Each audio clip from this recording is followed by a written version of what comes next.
Por isso, deixando os princípios elementares da doutrina de Cristo, avancemos para o que é perfeito, não lançando de novo a base do arrependimento de obras mortas e da fé em Deus, e o ensino de batismos e da imposição de mãos, da ressurreição dos mortos e do juízo eterno.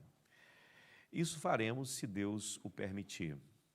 É impossível, pois, que aqueles que uma vez foram iluminados e provaram o dom celestial se tornaram participantes do Espírito Santo, provaram a boa palavra de Deus e os poderes do mundo vindouro, caiam, sim, é impossível outra vez renová-los para o arrependimento, visto que, de novo, estão crucificando para si mesmo o Filho de Deus, expondo-o à zombaria. Porque a terra que absorve a chuva que frequentemente cai sobre ela e produz plantas úteis para aqueles que a cultivam, recebe a bênção da parte de Deus. Mas a que produz espinhos e ervas daninhas é rejeitada e está perto da maldição, e o seu fim é ser queimada. Quanto a vocês, meus amados, ainda que falemos desta maneira, estamos certos de que coisas melhores os esperam, coisas relacionadas com a salvação. Porque Deus não é injusto para se esquecer do trabalho que vocês fizeram e do amor que mostraram para com o seu nome, pois vocês serviram e ainda estão servindo aos santos. Desejamos que cada um de vocês continue mostrando até o fim o mesmo empenho para a plena certeza da esperança, para que não se tornem preguiçosos, mas imitadores daqueles que pela fé e pela paciência herdam as promessas. Amém. Até o verso 12. Pode sentar, por favor, irmãos. Curve a sua cabeça, vamos fazer uma oração e vamos aqui para o texto que temos diante de nós. Amém? É um texto aí muito importante, também difícil. Eu prometo que eu não vou entrar aqui em questões teológicas difíceis, eu vou simplesmente tirar aqui algumas lições preciosas para nossas vidas, não é? E o tema da minha mensagem seria o perigo de crucificar a Cristo novamente. Há um grande perigo em crucificar o Senhor novamente, né? Muitos estão fazendo e é um risco que corremos nesse mundo cheio de tantos convites para voltar atrás, para desistir, para apostatar da fé, para abandonar a crença. Nós corremos o risco de voltar com Cristo na cruz. Vamos então orar a Deus. Feche seus olhos. Pai, em nome de Jesus, nesta manhã estou diante de Ti, Senhor. Aqui está a Tua palavra, que é Tua e é poderosa, para falar e testificar aos nossos corações, ó Deus, diante da necessidade da Tua igreja nesse tempo, a necessidade pontual que estamos vivendo. Ó Deus, que a Tua palavra possa ser uma palavra, ó Deus eterno, que venha trazer esperança, conforto, consolo e exortação também às nossas vidas. Espírito Santo, tenha liberdade nesta manhã de agir. Eu amarro no mundo espiritual toda força contrária, tudo aquilo que quer impedir o fluir da palavra aqui nesta manhã. Que a Tua bênção seja sobre nós, em nome de Jesus. Amém, amém. Meus irmãos, Paulo, que para mim é o escritor de Hebreus, né?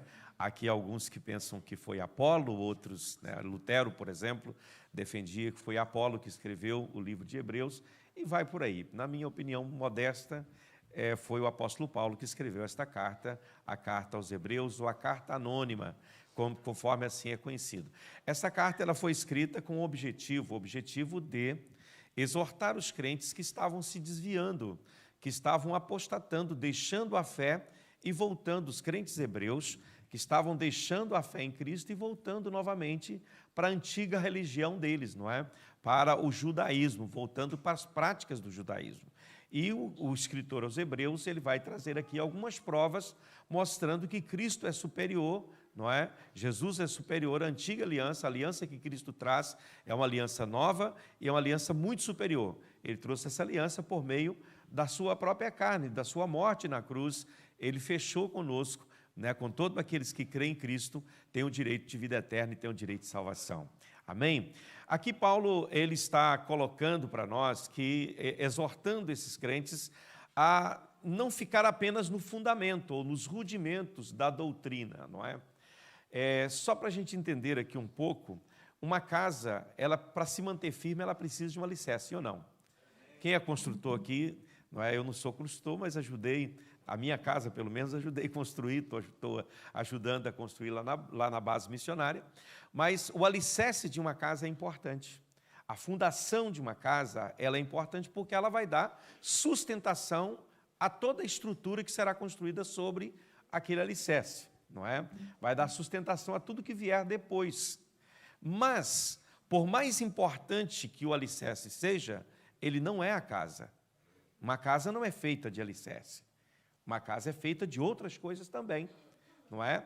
Então, existem aquelas coisas que faz parte da base da fé cristã, que são inegociáveis e que precisam ser lançadas a partir do momento que uma pessoa entrega a sua vida para Deus. Esses alicerces precisam ser bem firmados, não é? Ele precisa ter uma boa base doutrinária, estrutural, para que possa aguentar toda a construção que será feita a partir daí. Então, todos nós, quando recebemos a Cristo, nós fomos ensinados o beabá da vida cristã, sim ou não? Fomos ensinados a respeito de Jesus, a respeito do Espírito Santo, a respeito da salvação, aprendemos várias coisas sobre Deus, sobre a Bíblia, sobre a fé cristã, e aí nós apoiamos a nossa vida e a condução da nossa vida sobre esse alicerce. Mas não podemos ficar parado aí, nós precisamos avançar, porque há algo mais. E o escritor aos Hebreus diz aqui que nós, muitas vezes, desprendemos muito esforço para lançar o alicerce e paramos no alicerce, não continuamos. Há muitas igrejas e movimentos que pararam no alicerce e nunca chegaram a construir a casa, porque estão sempre colocando alicerce sobre alicerce, alicerce sobre alicerce, não é? Já pensou você construir um alicerce, depois colocar outro por cima daquele, e mais outro, e mais outro? Isso nunca vai ser uma casa, é ou não é? Da mesma maneira é a vida cristã em muitos lugares hoje.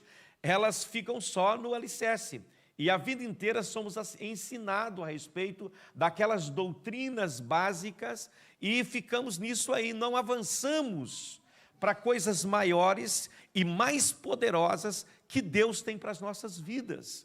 Quantos de nós, apesar de cristãos, apesar de termos Deus, apesar de termos tido um encontro com Deus, ainda vivemos à margem daquilo que Deus tem para nós? Você já parou para pensar o que Deus tem para você?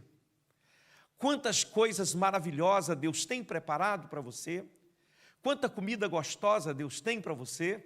Não é? Uma boa feijoada, um churrasco assim, a gaúcha, não é? E você fica tomando leitinho ali, você quer o leitinho a vida inteira. E você vive uma primeira infância, uma segunda infância, uma terceira infância, não é? É mais ou menos tipo aquela mãe que nunca deixa o filho crescer, está sempre ali em volta dele, meu menininho, meu menininho, meu menininho. O homem já tem 40 anos e ainda é o meu menininho, não é? Nunca consegue encarar a vida, enfrentar a vida, não é? E ser aquilo que de fato foi chamado para ser. Paulo diz que enquanto somos crianças, ele escreve em Gálatas, enquanto somos meninos, em nada diferimos dos servos, ainda que sejamos senhor de tudo. Tem muitas coisas para a gente desfrutar, mas não podemos desfrutar enquanto não alcançarmos a maioridade. Nós precisamos avançar para a maturidade cristã, para o crescimento na vida cristã. Nós não podemos continuar como aquele aluno que nunca quer enfrentar a vida e por isso repete todos os anos, né? E hoje criaram um mecanismo que não permitem mais os alunos repetirem, mesmo que você não tenha nota, eles empurram você para o próximo ano, né? Pelo menos lá no Brasil está assim agora. No meu tempo a gente tomava bomba, não é? E era uma bomba mesmo.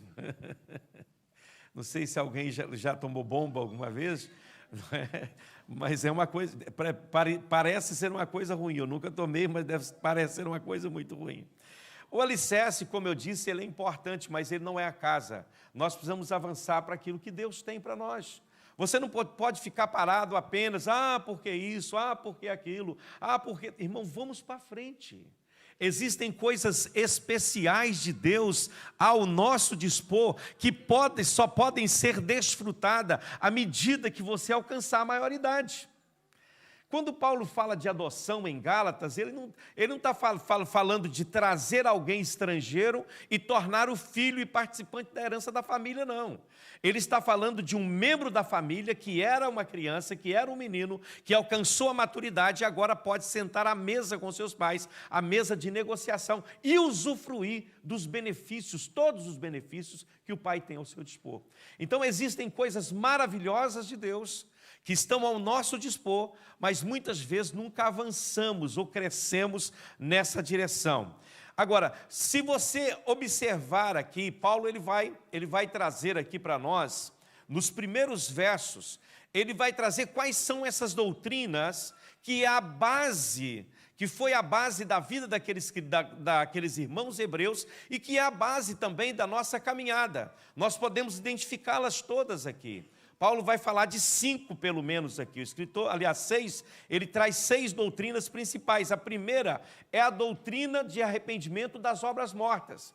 Ou seja, quando você decidiu crer em Cristo e deixou a sua velha vida para trás, né, aqueles atos que produziam morte, o pecado, que o salário dele é a morte, você decidiu abandonar o pecado, você decidiu abandonar as obras que você praticava e quer viver uma nova vida no Senhor. Essa é a primeira doutrina que Paulo coloca aqui, a doutrina do arrependimento. Ninguém pode se aproximar de Deus se não for pelo arrependimento.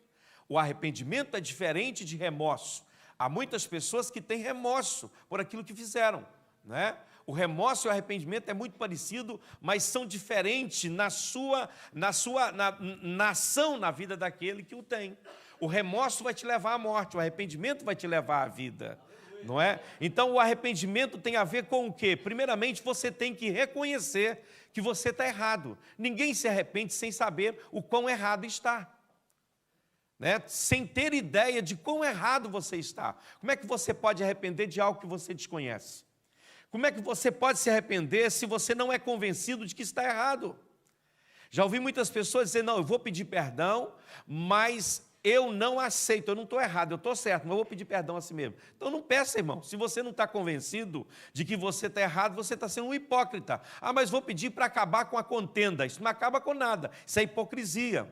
Não é? Então, se você, em relação a Deus, você não está convencido de que é errado, e de que é pecador, e de que o pecado faz mal, e de que o pecado te leva à morte, então não adianta você dizer que é um cristão. Você tem que primeiro reconhecer o quão pecaminoso é o pecado, e a partir daí você se arrepender dele. Então, essa é a primeira base. É o primeiro pilar dessa grande construção que é a vida cristã, é o arrependimento. É deixar para trás aquilo que fazia parte da sua vida até então e viver uma nova vida, conforme Paulo escreve em 2 Coríntios, não é? Aquele que está em Jesus Cristo, eles são uma nova criatura. As coisas velhas, elas já passaram, está lá para trás. Tudo agora se fez novo, você começa a caminhar numa nova dimensão de vida. Então, o segundo ponto que Paulo coloca aqui, que o escritor aos Hebreus coloca, a segunda coisa é a doutrina do sumo sacerdócio de Cristo. Isso precisa estar enraizado em nós. Nós precisamos entender de uma vez por todas que todas as vezes que você pecar, você tem um sacerdote diante de Deus que intercede por você. Você tem Jesus lá, ele perdoou os seus pecados, todos o que você cometeu no passado, e todas as vezes que você cometer um pecado e se chegar a ele, ele é o seu sumo sacerdote, que uma vez por todas morreu por você, para que você tenha direito de vida eterna, aleluia, você possa ser perdoado. Então nós temos um sumo sacerdote. E o escritor aos Hebreus vai dizer que nosso sumo sacerdote, ele se compadece de nós, porque ele, como nós, em tudo foi tentado, mas sem pecado. Então ele pode se compadecer daqueles que são tentados e daqueles que muitas vezes acabam caindo e cedendo à tentação do pecado. Então a segunda coisa que tu precisas entender é que você tem um sumo sacerdote eterno junto de Deus, que está lá para interceder por você e dizer, Pai, ele recebeu, aleluia, a minha justiça, e a minha justiça foi imputada sobre ele, então ele é justo. Amém. Aleluia. Os nossos pecados, então, eles foram completamente lavados no sangue de Jesus, tanto aqueles que cometemos, quanto aqueles que viermos a cometer. É isso que precisamos entender. E Jesus, ele como sumo sacerdote, intercede por nós. Aí vem depois a doutrina da fé, né? Esta abertura interior para com Deus permite que Deus entre em nossas vidas. Veja bem, Deus jamais pode entrar na vida de uma pessoa que não crê nele. O escritor aos Hebreus vai dizer isso: olha, sem fé é impossível agradar a Deus, porque é necessário que aquele que se aproxima de Deus, aleluia, creia que Ele existe e que é galardoador dos que o buscam. Hebreus 11:6. Aleluia, sem fé você não pode agradar a Deus. É a abertura que você dá para Deus, para dizer para Ele: Deus, entra na minha vida, entra no meu coração, entra no meu ser. Então, esse é o terceiro fundamento da fé cristã que Paulo coloca aqui. Depois, a doutrina do batismo, não é? Que é a doutrina do batismo, ou seja, quando você se identifica com Jesus pela fé, você, ao descer as águas batismais, você está declarando para o mundo espiritual que você é uma nova criatura em Cristo, que você recebeu essa nova vida em Jesus, não é? Parece que naquele tempo já havia alguma discussão sobre a forma de se batizar, como era ou como deixava de ser. Não quero entrar nisso aqui, não é? Vai falar também sobre a questão da imposição de mãos, porque se cria naquele tempo que quando você colocava as mãos sobre alguém, ainda hoje é assim, você transfere a autoridade para alguém, não é?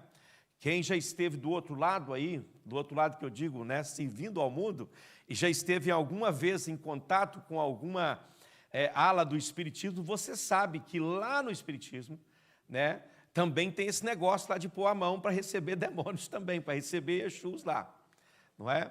E quando você vem para o Senhor, essa doutrina de imposição de mãos, é claro, é uma doutrina que existe na casa de Deus, não é? Onde os homens de Deus, ao colocar as mãos sobre alguém, ele está administrando bênção, está administrando unção, está administrando sobre a vida dessa pessoa as bênçãos do Senhor. Amém? Então Paulo está dizendo, olha, isso é importante, mas isso é rudimento. E a quinta coisa que Paulo traz é a doutrina da ressurreição. A doutrina da ressurreição é a base do cristianismo. Se você não crê que Jesus ressuscitou, cai fora, você está no lugar errado. Você tem que crer que Ele ressuscitou, porque se Ele não ressuscitou, tudo que eu falei antes é tudo vão. Se Ele não ressuscitou, nada tem valor. Você precisa crer que Jesus, Ele ressuscitou dos mortos. E que um dia o cristão que morreu em Cristo vai ressuscitar também. E os vivos que estiverem aqui na terra subirão juntamente com os ressurretos a encontrar o Senhor nos ares. Aleluia, bendito seja o nome do Senhor. E finalmente, a doutrina do juízo final. Lembrava a esses cristãos o quê? Lembrava ao povo de Cristo de que eles precisavam defrontar um dia o tribunal do Senhor. Um dia vai haver um julgamento, não é? O problema desse julgamento não é pelo fato de ser final, mas é pelo fato de ser juízo. Porque a justiça de Deus, ela é reta, não é como a justiça dos homens, que podem ser subornadas, pode haver equívocos no julgamento dos homens. Os homens julgam questões relativamente a palavras e ações, mas Deus, Ele julga as coisas de fora o íntimo, pensamentos e intenção do coração. Então, esse juízo de Deus era algo que tinha que ficar marcado e entronizado no coração das pessoas. Esse era o fundamento. E o apóstolo está dizendo, olha, deixe esse fundamento, isso já está claro para vocês. Isso não pode ter dúvida, uma vez que vocês foram iluminados pelo Senhor. Isso não pode haver dúvida em relação a isso. Ainda que hoje, a maior parte dos cristãos que frequentam igrejas, se você pedir para ele, me dê o plano de salvação, ele é incapaz de falar para você sobre todas as etapas do plano de salvação. Infelizmente, muitas vezes não é ensinado. Mas você tem convicção em quem você creu, sim ou não? Você sabe que você creu em Jesus, que a sua fé está alicerçada nele, sim ou não? Então, muito bem, você tem que construir em cima dessa fé, em cima desse alicerce, você tem que levantar a estrutura da sua vida cristã e avançar para aquilo que o Senhor tem para nós, aquilo que Ele tem preparado para nós. Agora, olhando para essas doutrinas básicas e históricas da vida cristã, né, o que vem à nossa mente? É simplesmente impossível que alguém que está fundamentado e alicerçado nesse tipo de doutrina venha se desviar, sim ou não? A gente nem consegue pensar nisso, né? Todavia, a assimilação dessas doutrinas não era a intenção de Jesus que as pessoas ficassem apenas nisso aí. Jesus queria e quer que a igreja ela não simplesmente receba ensino e informação, mas que ela transforme esse ensino e informação em missão e vocação. Então, eu não somente tenho que saber as coisas a respeito de Deus, eu preciso viver as coisas que aprendi a respeito de Deus, eu preciso colocar essas verdades em prática. Muito frequentemente, eu vejo isso, e já vivi isso, e já tive um tempo da minha vida em que eu respirava teologia 24 horas, era professor de teologia, ex-aluno de um instituto bíblico renomado lá pelo Brasil. E para mim teologia era tudo, eu discutia muito teologia. E quão frívola são essas coisas. A gente discutir, eu vejo hoje pessoas discutindo sobre assuntos que já deveria estar lá no passado e bem definido nas nossas vidas. E eles perdem tempo com isso, ao invés de prestar atenção naquilo que Deus realmente quer. Eu estava um dia andando pela cidade onde era pastor, lá no Brasil, e de repente dois irmãos que eu conhecia, um de uma igreja, outro de outra, e eu estava passando e eu vi que eles estavam conversando, e um disse para o outro: agora sim, a nossa dúvida vai ser tirada, tá, o pastor Ivaldo, ele vai esclarecer para a gente.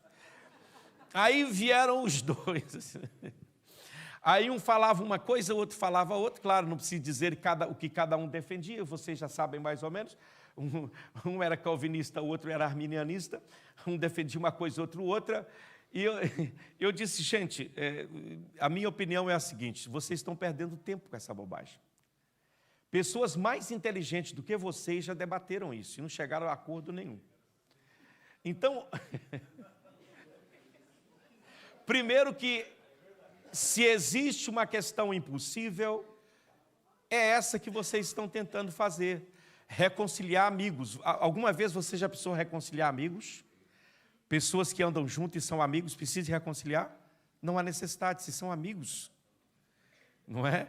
Eles conseguem ultrapassar todas as barreiras. E depois, veja bem, como vocês estão perdendo tempo? Olha quanta gente passou enquanto vocês estavam conversando. Gente deprimida, gente possessa, gente precisando de Deus, gente atribulada, e vocês estão aqui discutindo se é ou se não é, como não é, se... Vocês deviam estar ali falando de Jesus para essas pessoas. Talvez um abraço, talvez uma palavra, talvez algo assim. Isso resolveria o problema. Então, o que Paulo está dizendo para a gente é exatamente isso. Esses debates, eles não vão levar a lugar nenhum. Nós precisamos avançar para aquilo que Deus tem para nós, sim ou não? Agora, eu pergunto, será que nós, da igreja moderna, nós da igreja Missão Lusitana, estamos vivendo em pleno século XXI, estamos gastando todo o nosso tempo, né, toda a nossa energia para acrescentar membros às nossas instituições e treiná-los naqueles princípios elementares da fé cristã, e isso tem minado e sugado a nossa energia de maneira que não temos força para falarmos de outras coisas que são tão importantes para a vida cristã e que ficamos tão presos nisso, não temos força, inclusive, para levar uma pessoa para Jesus, o conduzi-lo a Cristo, um aflito que chega até nós. Nós estamos tão cheios disso, que queremos enchê-lo daquilo que estamos cheios, e é exatamente isso que acontece. Você só pode dar aquilo que você tem, você não pode dar o que você não tem. E quanta energia está sendo gasta por parte da igreja, tentando convencer as pessoas de que essa doutrina está certa ou aquela está certa. Irmãos, os princípios doutrinários já foram lançados. Agora nós temos que avançar para coisas maiores e melhores. E o apóstolo vai dizer: nós faremos isso se o Senhor quiser. Diz o texto que acabamos de ler em Hebreus. Vamos lançar novamente os fundamentos? Vamos falar novamente a respeito disso? Vamos falar, se o Senhor quiser. Agora, se o Senhor não quiser, nós vamos avançar para a nossa missão. A nossa missão é qual? É vidas para Jesus.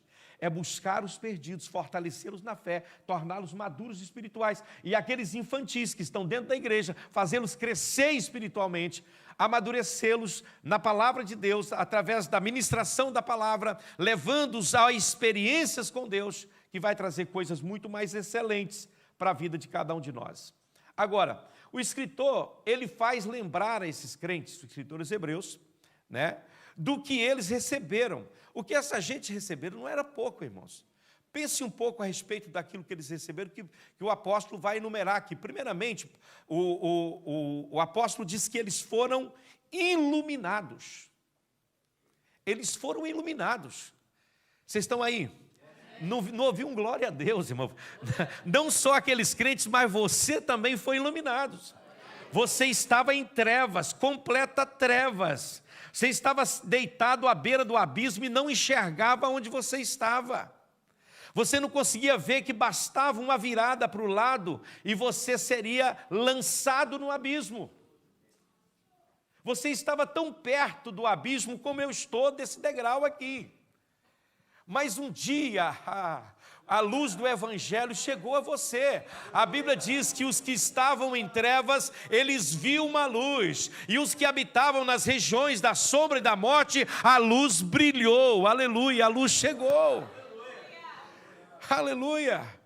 Houve uma abertura e daí você percebeu o quão perigoso era o lugar que você estava. E o que você falou? Peraí, Jesus, salva-me. Salva-me. Tira-me desse negócio aqui. Ou você nunca entendeu isso? Ou você veio para a igreja por conta de afinidade? Ou você veio para a igreja por conta de alguém falou com você? Não, Senhor. Deus iluminou, a luz dele brilhou no seu coração. Aleluia. Você estava em trevas, completa trevas, e a luz de Deus brilhou no seu coração. Aleluia. Há um louvor que a gente cantava quando eu era criança que diz que quando Jesus chega, as trevas vão embora. Elas têm que sair, não há treva onde Jesus está, minha gente. Ele está no seu coração, não pode haver trevas. Oh, aleluia. Ele é a luz que ilumina os homens. Ele disse, eu sou a luz do mundo. Quem me segue não andará em trevas, mas terá a luz da vida. Jesus é a luz. Eles receberam e vocês também receberam essa iluminação. Você não está mais tapado, minha gente. Olha aqui, os seus olhos foram abertos.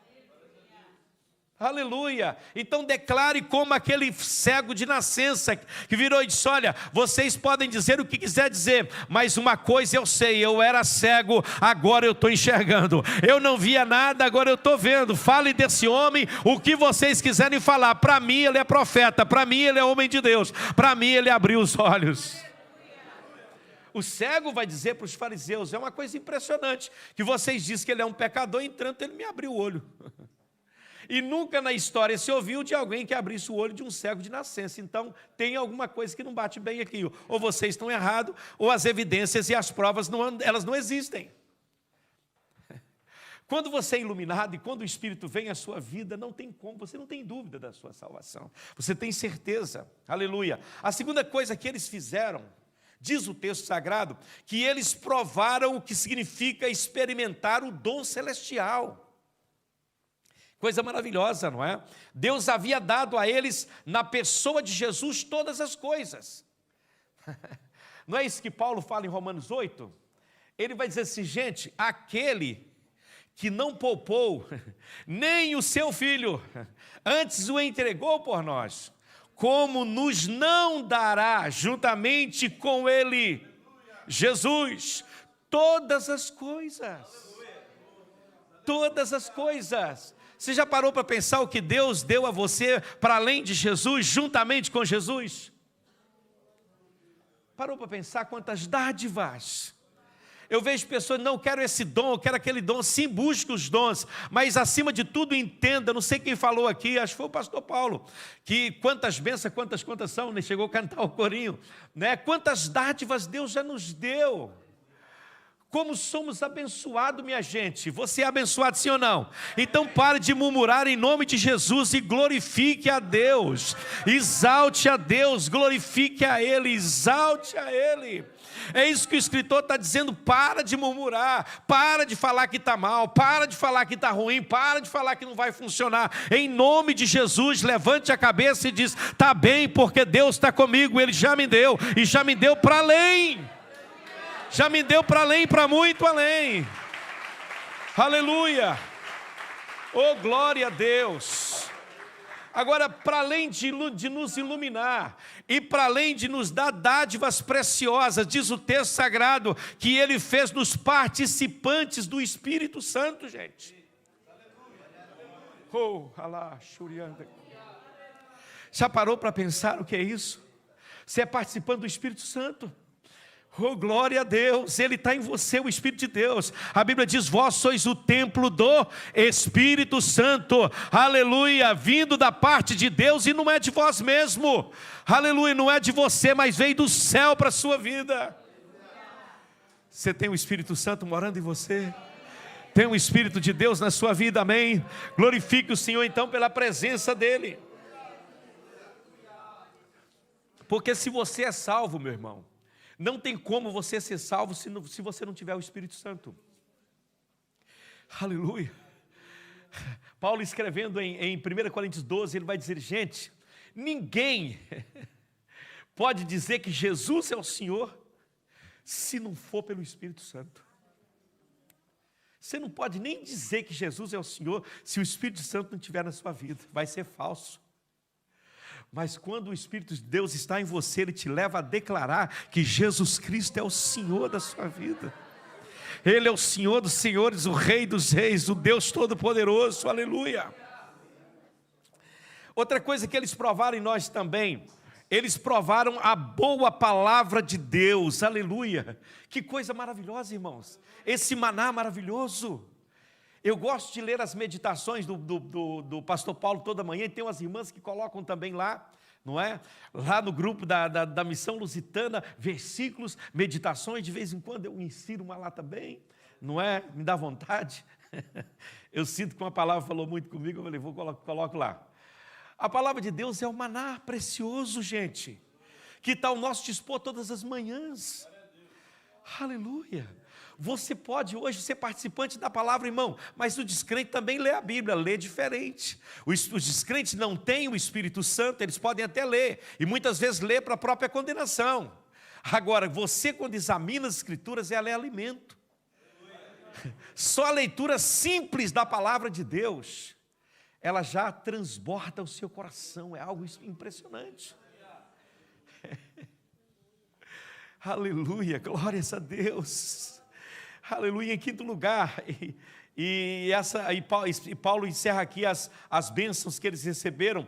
Eles experimentaram um antigozo que haveria de viver na eternidade. Eles provaram os poderes do mundo vindouro, diz o texto. Ou seja, o crente aqui na terra, ele desfruta de um pedaço do céu. Você sabia disso? A vida cristã verdadeira, ela é um pedaço do céu na terra. Uma vez eu fui pregar numa igreja, e eu estava sentado no púlpito, as igrejas Assembleia do Brasil, os pastores sentam no púlpito. Estava sentado, tinha um presbítero perto de mim, e subiu uma irmã, e a irmã, quando subiu para testificar, porque lá dá uma oportunidade para as pessoas dar testemunho, né? E a irmã subiu para dar um testemunho, e ela disse, irmãos, eu estou muito feliz. E hoje de manhã, quando eu acordei, Deus me visitou, foi uma coisa maravilhosa. E eu senti tanta saudade do céu. Senti tanta saudade do céu, porque para mim o arrebatamento podia acontecer naquele momento. E o irmão que estava do meu lado disse, irmão, como é que ela pode sentir saudade de um lugar onde ela nunca esteve? Como é que ela pode sentir saudade do céu se ela nunca esteve lá?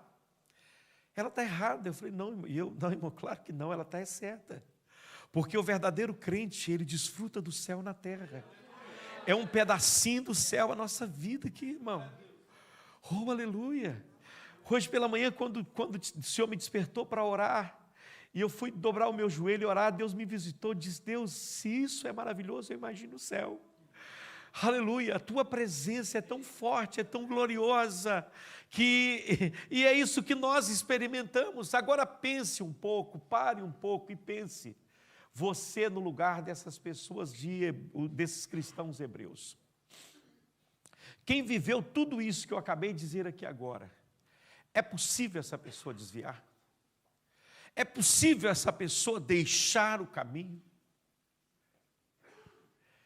Aqui o texto, nos versos que vão seguir, é um texto bem complexo, e eu não quero entrar na complexidade. A resposta a essa pergunta, ela não é fácil, e eu não quero entrar nos méritos disso, né? Eu só quero dizer que os teólogos, eles não chegam num acordo a respeito de se o cristão perde ou não perde a salvação. O cristão que uma vez chegou a conhecer Jesus, ele pode perder a salvação ou não? Eu sei que se eu perguntar aqui, muitos de vocês vão dizer sim, pastor, claro que pode. E se eu perguntar, outros também vão dizer, não, pastor, imagina, o crente que foi iluminado, recebeu tudo isso aqui, não pode, não é? E eu não quero entrar no mérito disso, porque as pessoas que discutem isso, não é? Eles têm talvez tenham uma compreensão diferente uns dos outros a respeito da graça de Deus, a respeito da liberdade cristã, do relacionamento com Deus, não é? E eu não quero aqui entrar no mérito disso. Na minha perspectiva, é claro, a passagem que está aqui diante de nós, esse texto que lemos, que diz, será que é possível um crente verdadeiro desviar-se, não é? Então, essa doutrina da apostasia cristã, da segurança espiritual, será que eu estou de fato seguro estando em Jesus? Será que eu não preciso fazer alguma coisa para melhorar a minha salvação, para dar suporte à minha salvação? Será que não existe o lado humano na salvação, sim ou não? O que vocês acham? É um assunto bem complexo, sim ou não? Agora, eu tenho procurado expor sempre a minha ideia, né, e a minha maneira de entender o significado e a aplicação dessa verdade que faz parte da existência cristã. Para mim, esta passagem e outras passagens de Hebreus, como Hebreus 3, 12, 14, 10, 26 a 39, 12, 16, 17, para mim, essas passagens são pontuais e se aplica à vida dos cristãos hebreus. Podemos tirar lições para nós? Claro que sim, mas a aplicação é na vida desses cristãos hebreus. Agora, voltando para eles e voltando para aquilo que nós estávamos falando, a questão permanece. Será que esses hebreus estavam se desviando? Pelo texto, parece que sim. Parece que eles estavam em dúvida e estavam pensando em voltar atrás. Como talvez muitos que estão me ouvindo, que esteja até aqui, já pensou em voltar atrás, em desistir da sua caminhada cristã. Porém, o escritor, ele vai advertir o que vai acontecer com esses crentes que se desviam, que voltam atrás. O que você está fazendo? Por que isso é perigoso demais? Eu estou lendo agora a Bíblia mais uma vez, estou lendo ela toda, e eu passei agora pelos os livros históricos, não é? Estava vendo como Deus falava de uma forma tão clara com os reis e com o povo do tempo dos reis, e a palavra de Deus era tão clara, e no entanto eles faziam tudo contrário. E houve um homem lá, um tal de Jeroboão, filho de Nebate, que ele levou Israel a pecar, e você vai ver que a história vai continuar. Esse Jeroboão já morreu há muito tempo, já passaram séculos desde a morte dele, sei lá, 300 anos. Vem o reinado aí do rei Zedequias, e lá a palavra vai voltar a dizer, porque ele perseverou no pecado de Jeroboão, filho de Nebate, que fez pecar Israel, os postes não foram destruídos, não sei o quê, não sei o quê. Eu fico pensando, como pode um crente, uma pessoa que recebe uma palavra tão clara de Deus, porque a palavra de Deus para Jeroboão foi muito clara. Se você guardar a minha palavra, os seus descendentes vão sentar no trono perpetuamente. Eu estou tirando de Davi 10 tribos e estou dando para você. Quem era você? Você não era nada, eu estou fazendo de você um rei, sobre 10 tribos. Agora, se você não perseverar, eu vou rasgar de você. Agora, olhando para nós, como Deus tem falado conosco, irmãos. Como o Senhor tem falado conosco de uma forma tão clara. E às vezes nós achamos que os nossos pecados são sem consequência, mas não são. Talvez os nossos filhos estão vivendo situações nas suas vidas por conta de erros nossos. Não estou dizendo que Deus está colocando sobre eles os nossos pecados, mas muitas vezes eles estão sofrendo consequência do nosso desvio e daquilo que fizemos de errado. Porque principalmente na fase de formação dos nossos filhos, nós temos que tomar muito cuidado e mantermos uma fé viva. Vocês que são casados, têm filho pequeno, mantenha-se uma fé viva, traga os seus filhos para a casa de Deus. Vocês que pensam em casar e ter filhos, em nome de Jesus, não se esqueça disso. Por muitas vezes os nossos erros achamos que é só nosso, mas eles podem perpetuar e atingir gerações. Ô Senhor, e o tempo passou.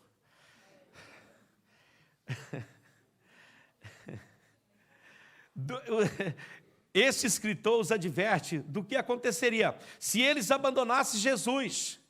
E o que eles iriam estar fazendo? Diz o texto que eles estariam crucificando Jesus novamente. É uma palavra pesada, irmão, sim ou não? Estariam reabrindo as feridas de Jesus. Estariam lançando a sorte sobre ele, como fizeram os soldados. Estariam declarando com a multidão: é réu de morte, conforme está em Mateus 26, 66. Estaria expondo Cristo à vergonha novamente. Quando você se desvia, quando você deixa Deus, você expõe Cristo à vergonha novamente, permitindo que as risadas daqueles zombeteiros continuem sobre ele ainda.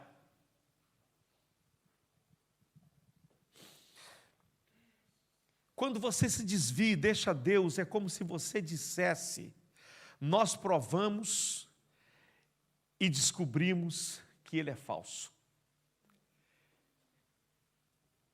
Eu vim para a igreja, eu provei Jesus, mas ele não funciona. Eu estou deixando ele porque ele é falso. Ele não é verdadeiro.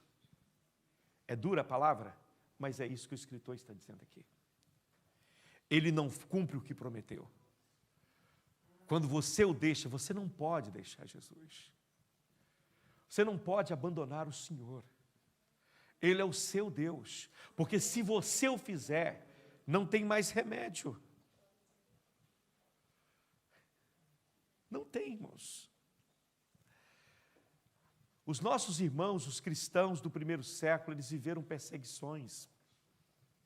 E conta a história que durante o reinado de Diocleciano, os cristãos foram presos e foram perseguidos de uma forma rude. Muitos foram mortos por causa do nome do Senhor. E no final, os que sobreviviam à perseguição, que não eram poucos, eles tinham que passar por uma prova para serem admitidos como cristãos. E a prova era a seguinte: se um cristão sobrevivesse à perseguição, saísse vivo, para fazer parte de uma comunidade, ele precisava responder uma pergunta, e a pergunta era: você negou a Cristo para salvar a sua vida? Se ele dissesse assim: eu neguei a Cristo para salvar a minha vida, ele dizia: você não pode fazer parte da nossa comunhão.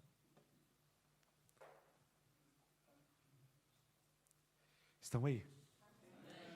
Se ele tivesse negado o Senhor, eles não poderiam fazer parte da comunidade. Mas estou falando aqui de morte, de risco de morte. Pessoas que estavam na fila para serem mortos. A história, se vocês leem, a história é maravilhosa. Tem muitas histórias maravilhosas dos nossos irmãos que foram livres de formas sobrenaturais pela mão de Deus. Mas que mesmo diante da morte, eles diziam: somos de Jesus, nós somos dele. Nós vamos morrer, mas nós somos dele. Agora, isso não terminou com o passado, isso ainda hoje há irmãos nossos que, por declararem a sua fé em Jesus Cristo, estão sendo levados à morte. E nós temos o privilégio de não ter perseguição, irmãos.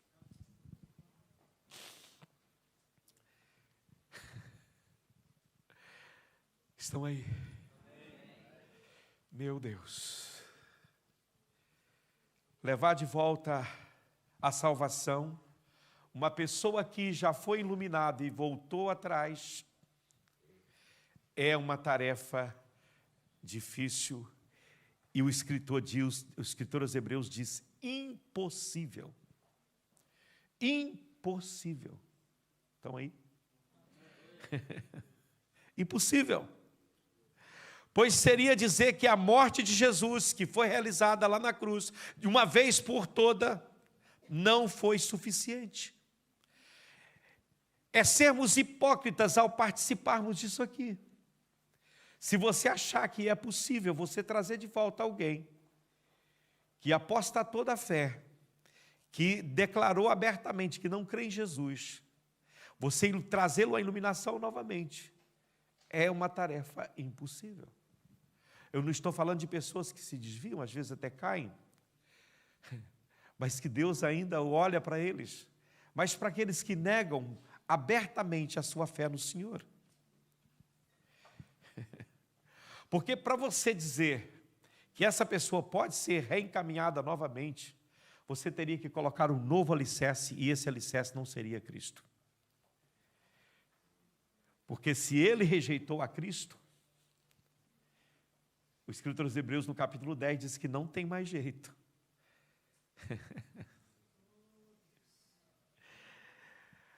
E aí enfrentamos a interrogação: pode Deus fazer ainda mais do que Ele fez por nós em Jesus? Pergunto-vos. É possível? Responda-me, irmãos. É possível Deus fazer por nós mais do que aquilo que Ele já fez em Jesus? É possível? Não é possível. Não é. Amém, irmão? Está consumado. Está consumado. Pode Ele falar mais claramente conosco e com mais firmeza do que a forma como Ele falou por meio de Jesus? Tem como Deus falar mais claro conosco do que a forma como Ele falou por meio de Jesus? Pode o coração de Deus abrir mais do que entregar o seu único filho? João 3,16 diz, porque Deus amou o mundo de tal maneira que deu o seu filho unigênito, não é o primogênito não. Primogênito é primeiro, unigênito é único. Você é pai, Léo, você tem 2 filhos, se alguém pedisse para você entregar um deles para salvar alguém, você faria isso? O Léozinho lá, ele está te olhando. Não dá. Ou dá, mas você tem 2. Você ficaria com um ainda, com o Lucas.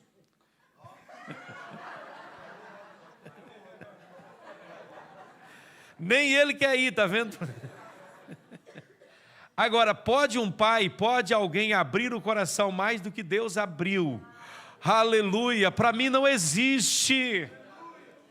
Estou entendendo o que eu estou dizendo? Não tem como, aleluia. Você dizer, quando você apostata da fé, como se você estivesse dizendo, Deus, o Senhor não abriu o coração o suficiente, eu creio que o Senhor pode fazer mais. Pode surgir um sacerdote mais amoroso do que Jesus, irmãos? Pode Deus oferecer graça mais completa, perdão mais completo dos nossos pecados do que aquele que Jesus ofereceu? Obviamente que não, a resposta tem que ser 1000 vezes não, no nome do Senhor. Pode haver um acesso mais aberto e mais imediato à presença de Deus do que Jesus? Há algum acesso para a presença de Deus mais rápido e mais imediato do que Jesus? Existe? Obviamente que não existe. Oh, aleluia! Quantos de vocês já falaram com Ele hoje? Já falou com Deus hoje? Foi rápido, não foi? Você dobrou o seu joelho, você falou com Ele, aleluia, e Ele te respondeu. E a certeza de que Ele te respondeu é que você está aqui. E se você está aqui, é porque não houve restrição em relação àquilo que Deus fez na sua vida. Aleluia! Aleluia! Não tenho tempo de terminar a minha palavra, irmãos. Fique de pé, por favor. Nosso tempo terminou. Oh, aleluia! Aleluia! Oh, quão bom é o nosso Deus, sim ou não? Quão maravilhoso é o nosso Senhor.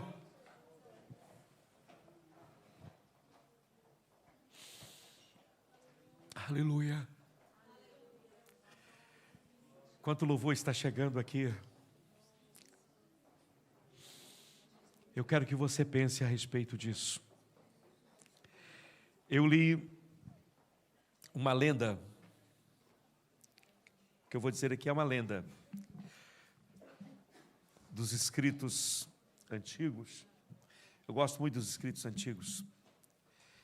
Essa lenda conta que durante os dias de Nero, imperador romano, e a grande perseguição que Nero levantou contra os cristãos, inclusive com a morte de Paulo, não é, e Pedro, que foram mortos durante o domínio do imperador Nero. Diz essa lenda que Pedro, diante da perseguição, o apóstolo Pedro, ele decidiu fugir. A coragem falhou, ele fugiu da cidade para salvar a sua vida. E enquanto ele estava dando passos largos e apressados pela Via Ápia, né? Um vulto subitamente o bloqueou o seu caminho. E Pedro levantou os olhos, e quando ele ergueu os olhos dele encontrou os olhos de Jesus. E Jesus olhou fixamente para Pedro, e Pedro perguntou a Jesus: Domine, qual covardes? Senhor, aonde o Senhor vai? E a resposta de Jesus para ele foi: estou indo a Roma para ser crucificado novamente. E desta vez, Pedro, por você. Isso é uma lenda, irmãos, mas poderia bem ser verdade. O sentimento de vergonha tomou conta de Pedro, diz a lenda, e ele volta. A sua coragem voltou, e ele voltou a Roma para sofrer o martírio pelas mãos de Nero. Pedro compreendeu que a sua negação e a sua covardia estava abrindo novamente as chagas e as feridas de Jesus. Negar a Jesus é abrir novamente as suas feridas. Que Deus nos livre disso, irmãos. Que Deus nos proteja disso. Aleluia. Que Deus esteja sempre conosco. Os nossos olhos espirituais sejam abertos diante do Senhor. Cante louvor, cante a Deus. Abra o seu coração para o Senhor.